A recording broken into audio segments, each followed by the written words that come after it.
सरस्वतीं व्यासं ततो जयमुदीरये। स्वस्त्यस्तु सतां हरिः ओम्।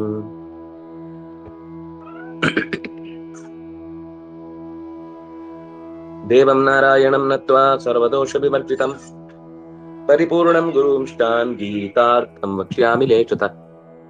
समस्तगुणसम्पूर्णं सर्वदोषविवर्जितं नारायणं नमस्कृत्य गीता तात्पर्यमुच्यते। श्रीगुरुभ्यो नमः हरिः ओम्।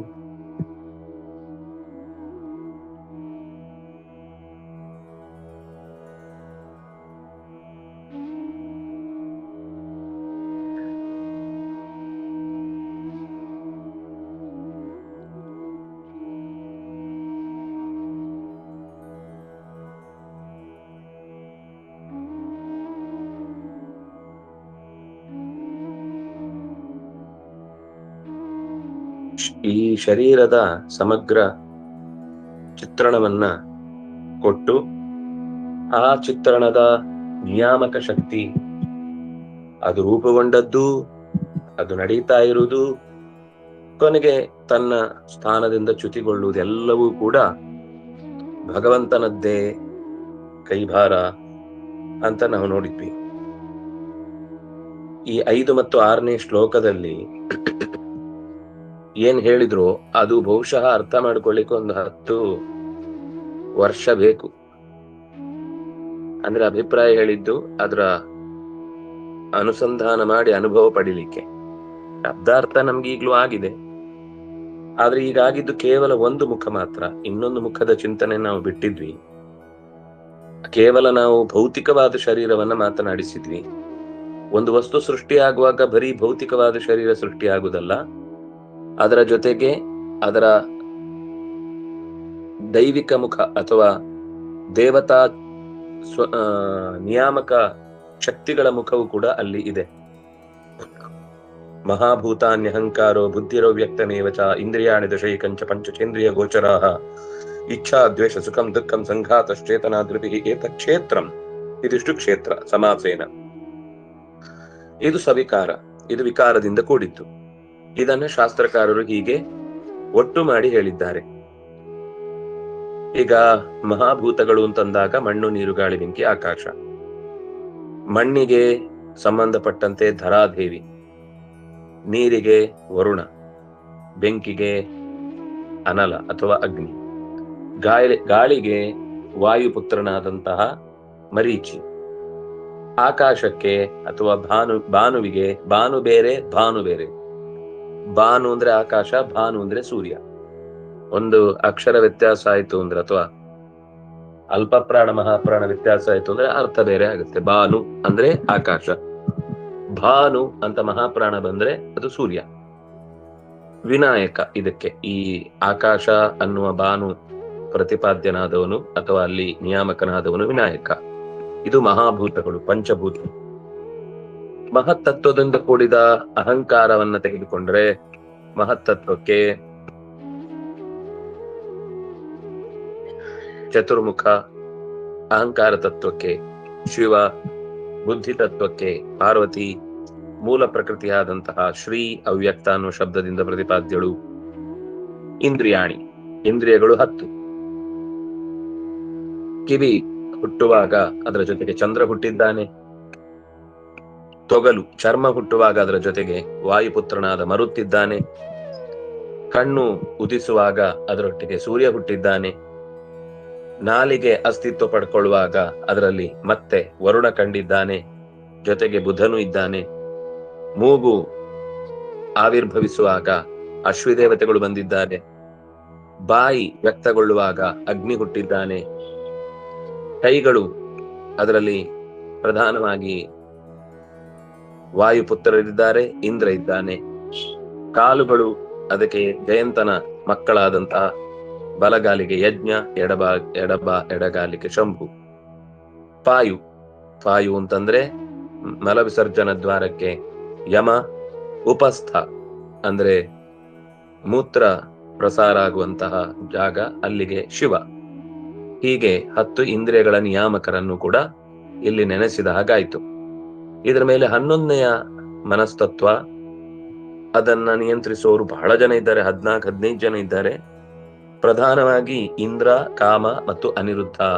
ಶಿವ ಅಂತೂ ಇದ್ದೇ ಇದ್ದಾನೆ. ಇನ್ನು 5 ಜ್ಞಾನೇಂದ್ರಿಯಗಳ ವಿಷಯಗಳಾಗಿ ಶಬ್ದ, ಸ್ಪರ್ಶ, ರೂಪ, ರಸ, ಗಂಧ ಅಂತ. ಅದಕ್ಕೆ ರುದ್ರನ ಮಕ್ಕಳಾದಂತಹ ಪ್ರಾಣ, ಅಪಾನ, ವ್ಯಾನ, ಉದಾನ, ಸಮಾನ ಅಂತ 5 ಜನ ಇದ್ದಾರೆ. ಅದರ ಜೊತೆಗೆ ಶಬ್ದ, ಸ್ಪರ್ಶ ವಾರುಣಿ, ರೂಪರಸ ಸುಪರ್ಣಿ, ಗರುಡ, ಶೇಷ, ರುದ್ರ. ಸುಪರ್ಣಿ ಮೊದಲು, 2ನೇದು ವಾರುಣಿ, 3ನೇದು ಗಂಧಕ್ಕೆ ಪಾರ್ವತಿ. ಹೀಗೆ ಇಷ್ಟು ವಿಭಾಗ ಮಾಡಿ ಸೇರಿಕೊಂಡರೆ ದೇವತೆಗಳು ಮತ್ತು ಭೌತಿಕವಾದ ಈ ಇಂದ್ರಿಯಗಳು, ತತ್ವಗಳೆಲ್ಲ ಸೇರಿಕೊಂಡ್ರೆ ಆವಾಗ ಒಂದು ಕ್ಷೇತ್ರವಾಗುತ್ತೆ. ಈ ಕ್ಷೇತ್ರವನ್ನ ನಿಯಮಿಸುವಂತಹ ಒಳಗಿನ ಪ್ರಪಂಚದ ಮತ್ತಷ್ಟು ಭಾವ ಪ್ರಪಂಚ ಇದೆಯಲ್ಲ, ಯಾವುದು? ಇಚ್ಛಾ ಅಂದ್ರೆ ಆಸೆ, ಅಥವಾ ಆಸೆ ಅಂದ್ರೆ ಕೆಲವೊಂದ್ಸರ್ತಿ ನಮ್ಗೆ ತಪ್ಪ ಅರ್ಥ ಆಗುತ್ತೆ. ಏನೋ ಒಂದನ್ನ ಹೆಚ್ಚಿನದನ್ನ ಅಪೇಕ್ಷಿಸ. ಇಚ್ಛಾ ಅನ್ನೋದು ಜೀವದ ಒಂದು ಸಹಜ ಪ್ರವೃತ್ತಿ, ತಾನು ಬದುಕಬೇಕು ಅಂತ. ಆಸೆ ಬೇರೆ, ಇಚ್ಛೆ ಬೇರೆ. ಇಚ್ಛೆ ಅನ್ನೋದು ಏನಂತಾರೆ, ಫಂಡಮೆಂಟಲ್, ಅದನ್ನ ನಾವು ತಪ್ಪಿಸ್ಲಿಕ್ಕೆ ಆಗುದಿಲ್ಲ. ಆದ್ರೆ ಅದರ ನೆಕ್ಸ್ಟ್ ಇದ್ರಲ್ಲಿ ಸ್ವಲ್ಪ ಅನಗತ್ಯವಾದದ್ದು, ಅನಾಲೋಚನೆಯಿಂದ ಹುಟ್ಟಿದ್ದು, ಯೋಗ್ಯತೆಯನ್ನು ಮೀರಿ ಬಯಸುವುದು ಇತ್ಯಾದಿಗಳೆಲ್ಲ ಅದರಲ್ಲಿ ಬರುತ್ತೆ. ಇಚ್ಛಾ ಅನ್ನೋದು ಅದು ಜೀವ ಸಹಜವಾದ ಗುಣ. ಶ್ರೀ ಮತ್ತು ಭಾರತಿ. ಇನ್ನೊಬ್ಬರ ವಿರುದ್ಧ ಹಗೆ ಸಾಧಿಸುವುದು, ಅಲ್ಲಿ ದ್ವಾಪರ ಅನ್ನುವಂತ ಒಬ್ಬ ರಾಕ್ಷಸ ಇದ್ದಾನೆ. ಸುಖವನ್ನ ಪಡೀಲಿಕ್ಕೆ ಮುಖ್ಯ ಪ್ರಾಣ, ದುಃಖವನ್ನ ಕೊಡ್ಲಿಕ್ಕೆ ಕಲಿ. ಸಮಷ್ಟಿ ಶರೀರದಲ್ಲಿ ಅಂದ್ರೆ ಸಂಘಾತ ಅಂತ ಹೇಳಿದ್ರಲ್ಲ, ಇದಿಷ್ಟು ಒಟ್ಟಾದಾಗ ಒಂದು ರೂಪ ಬರುತ್ತಲ್ಲ, ಬಿಡಿ ಬಿಡಿಯಾದಾಗ ಇವರಿಗೆ ಪ್ರತ್ಯೇಕವಾಗಿ ಒಬ್ಬ ಇದ್ದಾನೆ. ಆದ್ರೆ ಸಮಷ್ಟಿ ಶರೀರಕ್ಕೆ ಸಂಬಂಧಪಟ್ಟದ್ದು ಯಾರು ಅಭಿಮಾನಿ ಅಂತಂದ್ರೆ ಜೀವ. ಅಂದ್ರೆ ಆ ಶರೀರದಲ್ಲಿ ಇರ್ಬೇಕಾದವ. ಅವನಿಗೆ ಎಲ್ಲಾ ಇಂದ್ರಿಯಗಳಿಂದಲೂ ಕೂಡ ಅನುಭವ ಬರ್ತಾ ಇರುತ್ತೆ. ಮತ್ತೆ ಶಿವನಿಗೂ ಶಾರೀರ ಪುರುಷ ಅಂತ ಕರೆಯುತ್ತಿದೆ. ನೆನಪಿನ ವ್ಯಾಪ್ತಿಯನ್ನ ವ್ಯಾಖ್ಯಾನಿಸುವವಳು ಶ್ರೀ, ಧೈರ್ಯವನ್ನ ತುಂಬುವವರು ಸರಸ್ವತಿ ಮತ್ತು ಭಾರತಿ. ಇದೆಲ್ಲ ವಿಶೇಷ ಕ್ರಿಯೆಗಳಾದ ಶರೀರದಲ್ಲಿ ಉಂಟಾಗುವ ವಿಕಾರಗಳು. ಇದಿಷ್ಟನ್ನ ನಾವು ನೋಡ್ಬೇಕಿದ್ದು. ಒಂದು ಕ್ಷೇತ್ರ ಅಂದಾಗ ಕೇವಲ ನಾವು ಒಂದು ಮುಖವನ್ನ ಮಾತ್ರ ನೋಡಿದ್ವಿ. ಈಗ ಅಮಾನಿತ್ವ, ಅಡಂಭಿತ್ವ, ಅಹಿಂಸಾ, ಕ್ಷಾಂತಿರಾರ್ಜವಂ ಇತ್ಯಾದಿಗಳ ವಿವರಣೆಯನ್ನು ನಾವು ನೋಡಿದ್ವಿ. ಇಂದ್ರಿಯಸ್ಯ ಅರ್ಥೇಶು ವೈರಾಗ್ಯಂ ಅನಹಂಕಾರ ಏವಚ ಜನ್ಮ ಮೃತ್ಯು ಜರಾ ವ್ಯಾಧಿ ದುಃಖ ದೋಷಾನುದರ್ಶನಂ ಅಂತ 20 ಜ್ಞಾನ ಸಾಧನಗಳು. ಮತ್ತು ಇದೇ ಜ್ಞಾನ, ಇದು ತಿಳಿವೂ ಹೌದು, ಮಹಾ ತಿಳಿವಿನ ಮೆಟ್ಟಿಲುಗಳು ಹೌದು. ಇದು ತಿಳಿಯದೆ ಉಪ್ಪರಿಗೆ ಏರ್ಲಿಕ್ಕಾಗಲ್ಲ. ಅಂದ್ರೆ ಬಿಂಕ ಬಿಡುವುದು, ನಾನೇ ದೊಡ್ಡವ ಅನ್ನುವ ಹಿರಿತನದ ಸೋಗು ಹಾಕದೇ ಇರುವುದು, ಇನ್ನೊಬ್ಬರನ್ನು ನೋಯಿಸದೇ ಇರುವುದು, ಸಹಿಸಿಕೊಳ್ಳುವುದು, ನೇರವಾದ ನಡೆನುಡಿ, ಗುರುಗಳ ನಿತ್ಯ ಸೇವೆ, ಮೈಮನಗಳಲ್ಲಿ ಶುದ್ಧಿ, ಅಲ್ಲಾಡದ ನಿಷ್ಠೆ ಅಥವಾ ನಿರ್ಧಾರ, ಇಂದ್ರಿಯಗಳ ಬಿಗಿತ ಅಥವಾ ಹಿಡಿತ, ಇಂದ್ರಿಯಗಳಲ್ಲಿ ಮೈ ಮರೆಯದೇ ಇರುವುದು. ಇದು ನಾವು ಇಲ್ಲಿ ತನಕ ನೋಡಿದ ಪದಗಳು. ಇಲ್ಲಿ ಆಚಾರ್ಯರು ಒಂದಿಷ್ಟು ಮಾತನ್ನು ನಾವು ನೋಡ್ತಾ ಬಂದ್ವಿ. ಅದಕ್ಕೆ ವ್ಯಾಖ್ಯಾನವು ಆಗ್ತಾ ಹೋಯ್ತು. ಸಚ ಜೀವೇಶು ಸರ್ವೇಶು ಬಹಿಶ್ಚೈವ ವ್ಯವಸ್ಥಿತ. ಸಚ ಅಂದ್ರೆ ಆ ಪರಮಾತ್ಮನು ಜೀವೇಶು ಸರ್ವೇಶು ಎಲ್ಲ ಜೀವರಾಶಿಗಳಲ್ಲೂ ಕೂಡ, ಬಹಿಶ್ಚೈವ ಹೊರಗೂ ಕೂಡ, ವ್ಯವಸ್ಥಿತ ಎಲ್ಲ ಜೀವಗಳ ಒಳಗೆ ಹೊರಗೂ ಕೂಡ, ಜೀವರಾಶಿಯ ಶರೀರದಿಂದ ಹೊರಭಾಗದಲ್ಲೂ ಕೂಡ ವ್ಯವಸ್ಥಿತ. ವಿಲಕ್ಷಣಶ್ಚ, ಅವನು ನಮ್ಮ ನಿಮ್ಮಂತೆ ದುಃಖಕ್ಕೊಳಗಾಗುವವನು, ಸುಖದ ಅತಿರೇಕದಿಂದ ಏನೇನು ಮಾಡುವವನು, ಹ್ಯಾಪ ಮೊರೆ ಹಾಕಿ ಉದಾಸೀನನಾಗುವುದು, ಅತಿಯಾದ ಉತ್ಸಾಹದಿಂದ ಏನು ಎಡವಟ್ಟು ಮಾಡುವುದು ಇತ್ಯಾದಿಗಳೆಲ್ಲ ನಮ್ಮ ಹಾಗೆ ಇಲ್ಲ. ಅವನು ವಿಲಕ್ಷಣ. ಜೀವೇಭ್ಯಶ್ಚ ವಿಲಕ್ಷಣ. ಜೀವಗಳಿಗಿಂತ ಅತ್ಯಂತ ವಿಲಕ್ಷಣ. ಜೀವಗಳು ಮಾತ್ರ ಅಲ್ಲ, ಸರ್ವೇಭ್ಯೋಪಿ, ಇನ್ನು ಮೇಲೆ ಜೀವಗಳ ಗಣವನ್ನ ದಾಟಿದ ಲಕ್ಷ್ಮಿ ಇದ್ದಾಳೆ, ಅಥವಾ ಈಗಾಗಲೇ ಮುಕ್ತರಾಗಿರುವ ಮುಕ್ತಿ ಹೊಂದಿದವರಿದ್ದಾರೆ. ಸರ್ವೇಭ್ಯ, ಎಲ್ಲರಿಂದಲೂ ಕೂಡ ಸದೈವ, ಯಾವಾಗ್ಲೂ ಕೂಡ ವಿಲಕ್ಷಣ ಏವ. ಇದು ದೇವರ ಬಗ್ಗೆ ನಾವು ಚೆನ್ನಾಗಿ ತಿಳ್ಕೊಳ್ಬೇಕಾದ ಸಂಗತಿ. ದೇವರ ಬಗ್ಗೆ ಚೆನ್ನಾಗಿ ತಿಳ್ಕೊಂಡ ಮೇಲೆ ಅವನು ಯಾವತ್ತೂ ಕೂಡ ಯಾರಿಗೂ ಕೂಡ ಯಾವುದೇ ರೀತಿಯಿಂದಲೂ ಕೂಡ ಅವ್ಯವಸ್ಥೆ ಉಂಟಾಗುವುದಕ್ಕೆ ಬಿಡುವುದಿಲ್ಲ. ನಮ್ಗದ ಅವ್ಯವಸ್ಥೆ ಕಾಣಬಹುದು. ಪ್ರಶ್ನೆ, ಅವನ ಈ ಅವ್ಯವಸ್ಥೆಯ ಉದ್ದೇಶ ಏನು ಅಂದ್ರೆ, ನಮ್ಗೆ ಅವ್ಯವಸ್ಥೆ ಅಂತ ಕಾಣ್ತಾ ಇದೆ ಅಲ್ವಾ, ಇದರ ಹಿನ್ನೆಲೆ ಏನು ಅಂತ ನಾವು ಜಿಜ್ಞಾಸೆಯಿಂದ ಹೋದ್ರೆ ಅದಕ್ಕೆ ಉತ್ತರ ಸಿಗುತ್ತೆ. ಇಲ್ಲ ಅಂದ್ರೆ ನಮ್ಮ ಆಲೋಚನೆಗಳಲ್ಲೇ ಇನ್ನಷ್ಟು ಗಟ್ಟಿತನ ಉಂಟಾಗಿ ನಾವು ಯಾವತ್ತೂ ಕೂಡ ಅದರ ಉತ್ತರವನ್ನ ಪಡೀಲಿಕ್ಕೆ ಆಗದೇ ಇರುವ ಸ್ಥಿತಿ ಬರಬಹುದು. ಅದರಿಂದಾಗಿ ಗಳಿಗಿಂತ ಆಚೆ ಇರುವವು ವಿಲಕ್ಷಣ ಅಂತ ಅದಕ್ಕೋಸ್ಕರ ಹೇಳಿತು. ವಿಲಕ್ಷಣ ಅಂದ್ರೆ ಪರಮ ವಿಲಕ್ಷಣ. ನಾವು ಯೋಚಿಸಿದ ಯಾವ ಸ್ವರೂಪದಲ್ಲೂ ಆತನನ್ನ ನಿರೀಕ್ಷಿಸ್ಲಿಕ್ಕಾಗುದಿಲ್ಲ. ಆದ್ರಿಂದಾಗಿ ಜೀವೇಭ್ಯೋಪಿ ವಿಲಕ್ಷಣ ಅನ್ನೋದು ಕೇವಲ ಹೊಗಳಿಕ್ಕೋಸ್ಕರ ಹೇಳಿದ ಮಾತಲ್ಲ. ಎಲ್ಲಾ ದೃಷ್ಟಿಯಿಂದಲೂ ಕೂಡ ಆತ ವಿಲಕ್ಷಣ. ಆಮೇಲೆ ಸರ್ವತಃ ಪಾಣಿಪಾದಾದಿ ಯತಃ ಪಾಣ್ಯಾದಿ ಶಕ್ತಿಮಾನ್ ಕೇಶಾದಿಷ್ವಪಿ ಸರ್ವತ್ರ ಕೃಷ್ಣ ಕೇಶೋ ಹಿ ಯಾದವ.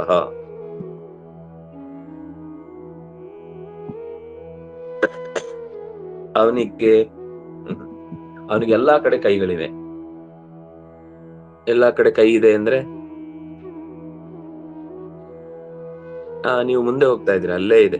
ನೀವು ಎಲ್ಲಿತ್ತೋ ಇಲ್ಲಿ ತನಕ ಅಲ್ಲೇ ಇದೆ, ಎಲ್ಲೂ ಹೋಗಿಲ್ಲ, ಅಲ್ಲೇ ಅಲ್ಲೇ ಅಲ್ಲೇ. ವಿಲಕ್ಷಣ, ಎಲ್ಲ ಜೀವರಿಗಿಂತ ವಿಲಕ್ಷಣ ಅಂತ ಯಾಕೆ ಹೇಳಿದ್ದು ಅಂದ್ರೆ, ಸರ್ವತಃ ಪಾಣಿಪಾದಾದಿ, ಆದಿ ಶಬ್ದದಿಂದ ನಮ್ಗೆ ಇಲ್ಲಿ ತನಕ ಯಾವೆಲ್ಲ ಇಂದ್ರಿಯಗಳ ಬಗ್ಗೆ ಹೇಳಿದ್ರೋ ಆ ಎಲ್ಲಾ ಇಂದ್ರಿಯಗಳು ಅವನಿಗೂ ಇದೆ. ಆದ್ರೆ ನಮ್ಮ ಇಂದ್ರಿಯಗಳು, ನಮಗೆ ಮಿತಿ ಇದೆ, ಅದಕ್ಕಿಷ್ಟೇ ಕಾಣುದು. ಕೆಲವನ್ನ ನೋಡ್ಲಿಕ್ಕೆ ಆಗಲ್ಲ, ಕೆಲವು ನೋಡಿದ್ರು ಕಾಣಲ್ಲ, ಕೆಲವು ಅರ್ಥ ಗ್ರಹಿಕೆ ಆಗಲ್ಲ, ಕೆಲವು ಅರ್ಥ ಅನರ್ಥ ಆಗುತ್ತೆ, ಕೆಲವು ನಮಗೆ ನಿಷ್ಠೆ ಇರಲ್ಲ, ಕೆಲವು ನಮಗೆ ಅದರ ಮೂಲ ಉದ್ದೇಶ ಏನು ಅಂತ ಗೊತ್ತಾಗಲ್ಲ, ಅದರ ವ್ಯಾಪ್ತಿ ಎಷ್ಟು ದೊಡ್ಡದು ಅಂತ ಗೊತ್ತಾಗಲ್ಲ. ಹೀಗೆ ನೂರಾರು ಮುಖಗಳಲ್ಲಿ ನಮ್ಗಿಂತ ವಿಲಕ್ಷಣ ಅನ್ನೋದನ್ನು ಹೇಳಲಿಕ್ಕೆ ಅವನು ನಮ್ಗೆ ಎರಡೇ ಕೈಕಾಲಾದ್ರೆ ಅವನಿಗೆ ಅನಂತ ಕೈಕಾಲುಗಳು, ನಮ್ಗೆ ಎರಡೇ ಕಣ್ಣಾದ್ರೆ ಅವನಿಗೆ ಅನಂತ ಕಣ್ಣುಗಳು. ಆದಿ ಶಬ್ದದಿಂದ ನೀವು ಏನ್ ಬೇಕಾದ್ರೂ ಮನುಷ್ಯನ ಭಾವನಾತ್ಮಕವಾದ ಪ್ರಪಂಚ, ಭೌತಿಕ ಪ್ರಪಂಚ, ಬೌದ್ಧಿಕ ಪ್ರಪಂಚ, ಸಾಂಸ್ಕೃತಿಕ ಪ್ರಪಂಚ, ಯಾವುದನ್ ಬೇಕಾದ್ರೂ ಅದರಲ್ಲಿ ವ್ಯಾಖ್ಯಾನ ಮಾಡ್ಕೊಳ್ಬಹುದು. ಯತಃ ಪಾಣ್ಯಾದಿ ಶಕ್ತಿಮಾನ್, ನಮ್ಮ ಎಲ್ಲ ಕೈಕಾಲುಗಳಿಗೆ ಶಕ್ತಿ ಕೊಟ್ಟು ನೆಲೆಸಿದವನು ಅವನೇ. ಆದ್ರಿಂದಾಗಿ ಅವನು ಸರ್ವತಃ ಪಾಣಿಪಾದಾದಿ, ಎಲ್ಲಾ ಕೈ ಕಡೆಯಲ್ಲೂ ಅವನಿಗೆ, ನಾವ್ ಹೇಳಲ್ವಾ, ಒಂದು ಕೈ ಭಾರಿ ಉದ್ದ ಮಾರ್ರೆ, ಡೆಲ್ಲಿ ತನಕನೂ ನಡೆಸ್ತಾರೆ ಆ ರಾಜ್ಯಭಾರ ಅಂತ. ಇಲ್ಲಿ ಉದ್ದ ಕೈ ಅಂದ್ರೆ ಅಲ್ಲಿಯೂ ಅವರ ಮಾತು ಕೇಳೋರಿದ್ದಾರೆ ಅಂತ ಒಂದಾದ್ರೆ, ಇನ್ನು ಕೆಲವೊಂದ್ ಸರ್ತಿ ಯಾರಾದ್ರೂ ತುಂಬಾ ಪೆಟ್ಟುಕೊಟ್ಟೆ ಮಾತಾಡಿದ್ರು ಕೈ ಉದ್ದ, ಪಕ್ಕ ಹೊಡೆದು ಬಿಡ್ತಾರೆ ಅಂತ ಅರ್ಥ. ಅಂದ್ರೆ ಬೇಗ ಕೆಲಸ ಆಗುತ್ತೆ ಅಂತ ಒಂದರ್ಥ. ಇಲ್ಲಿ ಅದು ನೆಗೆಟಿವ್ ಆಗಿ ಹೇಳುದು ನಾವು ಲೋಕದಲ್ಲಿ, ಅವನ ಕೈ ಉದ್ದ ಅಂದ್ರೆ ಅವನು ಹೊಡಿತಾನೆ ಅಂತ. ಆದ್ರೆ ಭಗವಂತನಿಗೆ ಕೈ ಉದ್ದ ಅಂದ್ರೆ ಈ ತಕ್ಷಣದಲ್ಲಿ ಕೆಲಸ ಆಗುತ್ತೆ. ಮತ್ತೆ ನಮ್ಮೆಲ್ಲರ ಕೈಗೆ ಶಕ್ತಿಮಾನ್, ಕೈಗೆ ಕೈಯ ಅಸ್ತಿತ್ವವನ್ನು ಉಳಿಸಿದವನು ಅವನು ಅಂತ. ಆಮೇಲೆ ಕೇಶಾದಿಶ್ವಪಿ, ಕೇವಲ ಈ ಇಂದ್ರಿಯಗಳಾದ್ರೆ ಇದು ಚಟುವಟಿಕೆಯಲ್ಲಿ ನಮ್ಗೆ ಅನುಭವಕ್ಕೆ ಬರುತ್ತೆ. ಈ ಕೂದಲು ನಮಗೆ ಗೊತ್ತಾಗುದಿಲ್ಲ ಏನು ಅಂತ, ಅದಕ್ಕೆ ಹೇಳಿದ್ರು ಕೇಶಾದಿಶ್ವಪಿ. ಕೇಶಗಳಲ್ಲೂ ಕೂಡ ಕೇಶ, ಉಗುರು, ಇನ್ನೇನೇನು ಬೆಳೆದು ನಾಶವಾಗುವ ನಷ್ಟವಾಗುವ ಪದಾರ್ಥಗಳಿವೆ ಮನುಷ್ಯನಿಗೆ ಚೆಲುವನ್ನು ಕೊಡುವಂಥದ್ದು. ಅಂದ್ರೆ ಒಟ್ಟು ಜಡ ಪದಾರ್ಥಗಳು ಕೂಡ ಮನುಷ್ಯನಲ್ಲಿ ಬೆಳೆಯುವಂಥದ್ದು, ಮನುಷ್ಯನ ಹೊರಗೆ ಅಂಟಿಕೊಂಡದ್ದು, ಮೆಟ್ಟಿಕೊಂಡದ್ದು, ಹಾಕಿಕೊಂಡದ್ದು ಇತ್ಯಾದಿ ಎಲ್ಲವೂ ಕೂಡ. ಯಾಕೆ ಅಂದ್ರೆ ಅವನು ಎಲ್ಲ ಕಡೆ ಇದ್ದಾನೆ. ಅವನದೊಂದು ವಿಶೇಷ ಗುಣ ಏನಂದ್ರೆ ಕೃಷ್ಣಕೇಶೋ ಹಿ ಯಾದವ. ಯಾದವ ಇನ್ಯಾರು ಅಲ್ಲ, ಕೃಷ್ಣಕೇಶ. ಅವನು ಭಗವಂತನ ಶರೀರದ ಒಂದು ಸಣ್ಣ ಕೂದಲಿನ ಭಾಗದಿಂದ ಅವತರಿಸಿ ಬಂದ ಅನ್ನೋ ಮಾತಿದೆ. ಅಂದ್ರೆ ಅವನ ಕೇಶಕ್ಕೂ ಅವನಿಗೂ ವ್ಯತ್ಯಾಸ ಇಲ್ಲ ಅಂತ ಹೇಳುದು ಒಂದು. ಎರಡನೇದ್ದು, ಕೇಶ ಅಂತ ಹೇಳಿ ನಾವು ಭಗವಂತನ ಕೂದಲನ್ನು ನಮ್ಮ ಕೂದಲಿನ ಹಾಗೆ ವಿಲಕ್ಷಣ ಅಲ್ಲವನು, ಅದು ನಿರ್ಲಕ್ಷ್ಯ ಮಾಡ್ಲಿಕ್ಕಿರುವಂತದ್ದಲ್ಲ ಅಂತ ಅರ್ಥ. ಅಣುರಣುತರೈ ರೂಪೈ ಪಾಣಿಪಾದಾದಿ ಸಂಯುತೈ ಸರ್ವತ್ರ ಸಂಸ್ಥಿತತ್ವಾ ಸರ್ವತಃ ಪಾಣಿಪಾದವಾನ್. ಅಣುವಿಗಿಂತ ಅಣುವಾಗಿ ಚಿಕ್ಕ ರೂಪಗಳನ್ನ ತೊಟ್ಟು ಆ ರೂಪದಲ್ಲೂ ಪಾಣಿಪಾದಾದಿಗಳನ್ನ ಹೊಂದಿ ಎಲ್ಲಿ ನೋಡಿದರಲ್ಲಿ ನೆಲೆಸಿದ ಈ ಶಕ್ತಿ ಸರ್ವತಃ ಎಲ್ಲೆಡೆಯೂ ಕೂಡ ವ್ಯಾಪಿಸಿ ನಿಂತಿದ್ದಾನೆ. ಸರ್ವತಃ ಪಾಣಿಪಾದವಾನ್ ಸರ್ವೇಂದ್ರಿಯಾಣ ವಿಷಯಾನ್ ವೇತಿ ಸೋ ಪ್ರಾಕೃತೇಂದ್ರಿಯ. ಎಲ್ಲ ಇಂದ್ರಿಯಗಳಿಗೂ ಆಯಾ ಇಂದ್ರಿಯಗಳ ವಿಷಯವನ್ನ ಪಡೀತಾನೆ, ವೇತ್ತಿ ಮತ್ತು ಸರಿಯಾಗಿ ತಿಳಿತಾನೆ. ಕೆಲವೊಂದ್ಸರ್ತಿ ನಮ್ಗೆ ಟಚ್ ಆಗುತ್ತೆ, ಕಾಲಲ್ಲಿ ತುಳ್ಕೊಂಡು ಹೋಗ್ತಾರೆ. ಏನ್ರಿ ತುಳ್ಕೊಂಡು ಹೋಗ್ತೀರಾ? ನಾನಾ ಅಂತ ಕೇಳ್ತಾರೆ. ಅವರಿಗೆ ತಾನು ಕಾಲಿನಿಂದ ಮುಟ್ಟಿದ್ದೇ ಗೊತ್ತಾಗಿರುದಿಲ್ಲ, ಒದ್ರೂ ಗೊತ್ತಾಗಿರಲ್ಲ. ಅವ್ರಿಗೆ ಯಾರಾದ್ರೂ ತಾಗಿದ್ರೆ ಮಾತ್ರ ಸ್ಪಷ್ಟ ಗೊತ್ತಾಗುತ್ತೆ. ಆದ್ರೆ ಅವ್ರು ತಾಗಿದ್ರೆ, ಅವ್ರು ಬೈದ್ರೆ, ಅವ್ರು ನೋಡಿದ್ರೆ, ಅವ್ರು ಮಾತಾಡಿದ್ರೆ ಅದು ಇನ್ನೊಬ್ರಲ್ಲಿ ಏನ್ ಪರಿಣಾಮ ಬೀರುತ್ತೆ ಅಂತ ಅವ್ರಿಗೆ ಗೊತ್ತಾಗಲ್ಲ. ಆದ್ರೆ ಭಗವಂತ ಹಾಗಲ್ಲ. ತಾನು ಆಡುವ, ತಾನು ನೋಡುವ, ತಾನು ಕೇಳುವ, ತಾನು ಮುಟ್ಟುವ ಪ್ರತಿಯೊಂದರ ಅನುಭವ ಮತ್ತು ಅದು ಆ ಅನುಭವವನ್ನ ಅನುಭವಿಸುವವನ ಅನುಭವ ಎರಡೂ ಅವನಿಗಿದೆ. ಅಂದ್ರೆ ಅವನು ದುಃಖ ಅನುಭವಿಸ್ತಾ ಇದ್ದಾನೆ ಅನ್ನೋ ಅನುಭವ ಇದೆ, ದುಃಖ ಅನುಭವಿಸುವುದಿಲ್ಲ. ಅವನೀಗ ದುಃಖವನ್ನು ಅನುಭವಿಸ್ತಾ ಇದ್ದಾನೆ ಅನ್ನೋ ಅನುಭವ ಭಗವಂತನಿಗಿದೆ. ಅವನು ಸುಖವನ್ನು ಅನುಭವಿಸ್ತಾ ಇದ್ದಾನೆ ಅನ್ನೋ ಸುಖ ಅನುಭವ ಅವನಿಗಿದೆ. ಯಾಕೆಂದ್ರೆ ಆ ಭೌತಿಕವಾದ ಸುಖ ಅವನಿಗೆ ಬೇಡವೇ ಬೇಡ. ತುಂಬಾ ಒರಿಜಿನಲ್ ಪದಾರ್ಥ ಇರ್ಬೇಕಾದ್ರೆ ಆಮೇಲೆ ತಾತ್ಕಾಲಿಕವಾದ ಡೂಪ್ಲಿಕೇಟ್ ಪದಾರ್ಥಗಳ ಬಳಕೆಯನ್ನ ಯಾರು ಮಾಡ್ತಾರೆ? ಭಗವಂತನಿಗೆ ಲೌಕಿಕ ಸುಖದ ಅಪೇಕ್ಷೆ ಇಲ್ವೇ ಇಲ್ಲ, ಕುತೂಹಲವೂ ಇಲ್ಲ. ಹಾಗಾದ್ರೆ ಏನಾಯ್ತು? ಸರ್ವತ್ರ ಸಂಸ್ಥಿತತ್ವಾದ್ವಾ ಸರ್ವತಃ ಪಾಣಿಪಾದವಾನ್ ಸರ್ವೇಂದ್ರಿಯಾಣ ವಿಷಯಾನ್ ವೇತ್ತಿ ಸಹ ಅಪರಾಕೃತೇಂದ್ರಿಯ. ಅಪರಾಕೃತೇಂದ್ರಿಯ ಅಂದ್ರೆ ನಮ್ಮ ಹಾಗೆ ಭೌತಿಕ ಇಂದ್ರಿಯಗಳಲ್ಲ. ಮಣ್ಣು ನೀರು ಗಾಳಿ ಬೆಂಕಿ ಆಕಾಶದಿಂದ ಉಂಟಾದ ಇಂದ್ರಿಯ ಅಲ್ಲ, ಅದು ಜ್ಞಾನಮಯ. ಅದು ನಿಮ್ಗೆ ಫ್ಲಾಸ್ಮಾ ಅಂತಾನು ಹೇಳಲಿಕ್ಕೆ ಬರುವುದಿಲ್ಲ. ಅದರ ಆಚೆಗೆ ಇನ್ನೇನ್ ನೀವು ಶಬ್ದ ಕೊಟ್ರು ಅದಕ್ಕೊಂದು ಮಿತಿ ಇದೆ. ಇದು ಯಾವತ್ತು ಯಾವ ಟೆಕ್ನಾಲಜಿಗೂ ಗೊತ್ತಾಗುವಂಥದ್ದಲ್ಲ, ಅಥವಾ ಯಾವುದೇ ಯಂತ್ರಗಳಿಂದಲೂ ತಿಳಿಯಲಿಕ್ಕಾಗುವಂಥದ್ದಲ್ಲ. ಊಹಿಸಿ ಅದರ ವಿವರಣೆ ಕೊಡ್ಲಿಕ್ಕೂ ಸಾಧ್ಯ ಇಲ್ಲ. ಇದು ಎಲ್ಲದಕ್ಕಿಂತ ವಿಚಿತ್ರ. ಆದ್ರಿಂದ ಅಪ್ರಾಕೃತ ಇಂದ್ರಿಯ, ಕಣ್ಣು ಮೂಗು ಬಾಯಿ ಇತ್ಯಾದಿ ಯಾವ ಇಂದ್ರಿಯಗಳಿಗೂ ಲಾಜಿಕ್ಗಳಿಗೂ ದೊರಕದಂತಹ ಸ್ವರೂಪದವನು ಭಗವಂತ. ಆದ್ರಿಂದಾಗಿ ಅವನು ಜ್ಞಾನಾನಂದಮಯ ಅನ್ನುವ ವಿವರವನ್ನ ಕೊಟ್ಟಿತು. ಹಾಗೆ ಯಥೋತೋನಿಂದ್ರಿಯ ಪ್ರೋಕ್ತಃ ಎನ್ನ ಭಿನ್ನೇಂದ್ರಿಯೋಥವಾ ಗುಣೈ ಸತ್ವಾದಿರ್ಹೀನಃ ಸರ್ವ ಕಲ್ಯಾಣ ಮೂರ್ತಿಮಾನ್. ಯತಃ ಅನಿಂದ್ರಿಯ, ಅವನಿಗೆ ಇಂದ್ರಿಯಗಳಿಲ್ಲ ಅಂದ್ರೆ ನಮ್ಮ ಇಂದ್ರಿಯಗಳಿಲ್ಲ. ಅವನನ್ನ ಎಷ್ಟೋ ಸರ್ತಿ ಅಪಾಣಿಪಾದ ಅಂತೆಲ್ಲ ಹೇಳುವುದೂ ಇದೆ. ತದಪಾಣಿಪಾದಂ ಅಚಕ್ಷುಶ್ರೋತ್ರಂ, ಅವನಿಗೆ ಕಣ್ಣಿಲ್ಲ, ಮೂಗಿಲ್ಲ, ಬಾಯಿಲ್ಲ, ಕೈಯಿಲ್ಲ, ಕಾಲಿಲ್ಲ ಅಂತೆಲ್ಲ ಹೇಳುವುದಿದೆ. ಅದರ ಅಭಿಪ್ರಾಯ ಏನು ಅಂದ್ರೆ, ನಮ್ಗೆ ಹೇಗೆ ಆ ಇಂದ್ರಿಯಗಳಿಂದ ಮಿತಿ ಉಂಟಾಗುತ್ತೋ, ನಮ್ಗೆ ಹೇಗೆ ಒಂದು ವಿಷಯದಿಂದ ಬೇಗನೆ ಆಲೋಚನೆಯಲ್ಲಿ ವ್ಯತ್ಯಾಸ ಆಗುತ್ತೋ, ಹಾಗೆ ಭಗವಂತನಿಗೆ ಯಾವತ್ತೂ ಕೂಡ ಯಾವುದೇ ವಿಕಾರಗಳು ಉಂಟಾಗುವುದಿಲ್ಲ.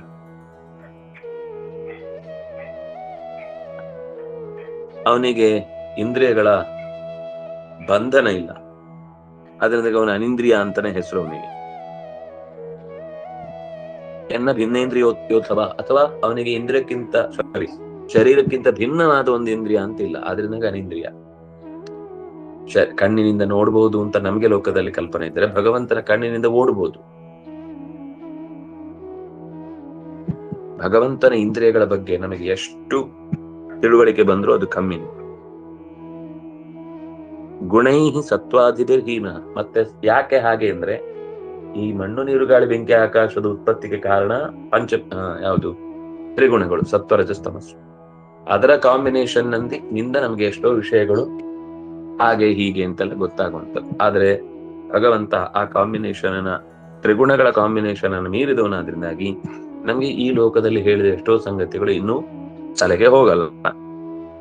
ಅವನ ಬಗ್ಗೆ ಎಷ್ಟು ತಿಳಿಸಿದ್ರು ಕೂಡ ಅದು ನಮಗೆ ಪದ ಜ್ಞಾನ, ಒಂದು ಭಾಷೆಯ ಮೂಲಕ ಎಷ್ಟು ತಿಳಿಬಹುದು ಅಷ್ಟು ತಿಳಿಬಹುದು ಹೊರತು ಅದು ಎಕ್ಸ್ಪೀರಿಯನ್ಸ್ ಅಲ್ಲ, ಅಥವಾ ಅದರ ವಿವರಣೆಯಲ್ಲಿ ನಿಶ್ಚಯವಾದ ಅನುಭವ ನಮಗೆ ಉಂಟಾಗುವುದಿಲ್ಲ.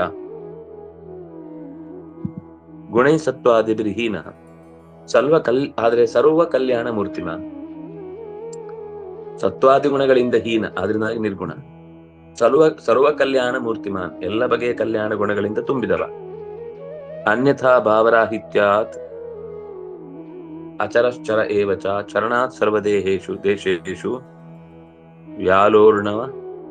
ವ್ಯಾಲೋರ್ಣುರ್ ಅಣುರ್ ಮಧ್ಯಮಸ್ತತಾ ವ್ಯಾಪ್ತೋರ್ಣುರ್ ಮಧ್ಯಮಸ್ತತಾ.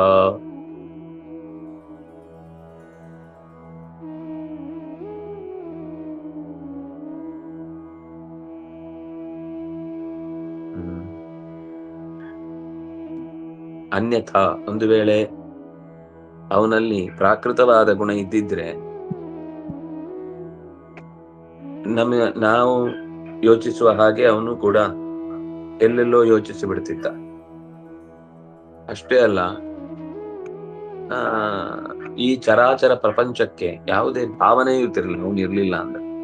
ಸರ್ವ ಕಲ್ಯಾಣ ಮೂರ್ತಿ ಅಲ್ಲದೆ ಹೋಗಿದ್ದಿದ್ರೆ ಈ ಸಮಸ್ತ ಜೀವರಾಶಿಗಳಲ್ಲಿ ಯಾವುದೇ ಚಟುವಟಿಕೆ ಇರಲಿಲ್ಲ. ಚರಣಾತ್ ಸರ್ವದೇಶ, ಜಗತ್ತಿನ ಎಲ್ಲ ಮೂಲೆಗಳನ್ನ ಮುಟ್ಟಿ ಬಂದವನಾದ್ರಿಂದ ವ್ಯಾಪ್ತ ಅಣುರ್ ಮಧ್ಯಮಸ್ತತ, ಅವನು ವ್ಯಾಪ್ತನೂ ಹೌದು, ಅಣುವು ಹೌದು, ಮಧ್ಯವನು ಹೌದು.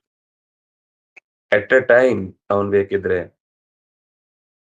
10 ಅವತಾರಗಳನ್ನು ತರಬಹುದು, ಕಾಲವನ್ನು ಮೀರುವುದಿಲ್ಲ. ಆದ್ರೆ ಆಗುದಿಲ್ಲ ಅಂತ ತೋರಿಸುದಿಲ್ಲ. ಮತ್ತೊಮ್ಮೆ ಇಂಥ ಪ್ರಸಂಗಗಳು ಬಂದಾಗ ತಾನು ಕಾಣಿಸಿಕೊಳ್ತಾನೆ. ಸರ್ವದೇಶೇಶು ಚರಣಾತ್, ಎಲ್ಲ ದೇಶಗಳಿಗೂ ಆತ ತುಂಬಿಕೊಂಡಿದ್ದಾನೆ. ಎಲ್ಲ ದೇಶಗಳಲ್ಲೂ ವ್ಯಾಪ್ತ, ಅಣುವಾಗಿ, ಮಧ್ಯಮನಾಗಿ, ಪರಿಪೂರ್ಣನಾಗಿ ಎಲ್ಲ ರೀತಿಯಿಂದಲೂ ತುಂಬಿದ್ದಾನೆ.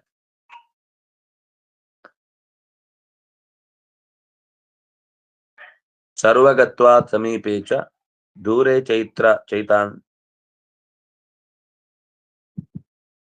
ಚೈವಾಂತರೇ ಚ ಸಹ ಅನಂತಾವ್ಯಯ ಶಕ್ತಿತ್ವಾತ್ ತದನ್ಯತ್ರ ವಿರೋಧಿನಃ ಸಂತಿ ಸರ್ವೇ ಗುಣಾಸ್ತತ್ರ ನ ಚ ತತ್ರ ವಿರೋಧಿನಃ. ದೇವರಲ್ಲಿ ಅನಂತ ಗುಣಗಳಿವೆ, ಆದ್ರೆ ಒಂದೇ ಒಂದು ಗುಣ ಇನ್ನೊಂದು ಗುಣಕ್ಕೆ ವಿರುದ್ಧ ಅಂತಿಲ್ಲ. ಎಲ್ಲವೂ ಕೂಡ ಅವನಿಗೆ ಅನುಕೂಲಕರವಾದದ್ದೇ. ಸರ್ವಗತ್ವಾತ್, ಎಲ್ಲೆಡೆ ತುಂಬಿರುವುದರಿಂದ ಅವನು ಎಲ್ಲದಕ್ಕೂ ಹತ್ರ. ಸರ್ವಗತ್ವಾತ್, ಎಲ್ಲಕ್ಕಿಂತಲೂ ದೂರವೂ ಹೌದು. ಆ ದೂರದ ವಸ್ತುವಿನಲ್ಲಿರುವ ಭಗವಂತ ದೂರ, ಹತ್ತಿರದ ವಸ್ತುವಿನಲ್ಲಿರುವ ಭಗವಂತ ಹತ್ತಿರ. ತನ್ನಲ್ಲೇ ಇರುವಂತಹ ಭಗವಂತ ಇನ್ನೂ ಹತ್ತಿರ, ಅಂದ್ರೆ ತನಗಿಂತ ತನ್ನೊಡನಿರುವ ಭಗವಂತ ಹತ್ತಿರ. ತದೇವ ಅಂತಿಕಮಂತಿಕಾತ್ ತದ್ದೂರೇ ತದ್ವಂತಿಕೆ.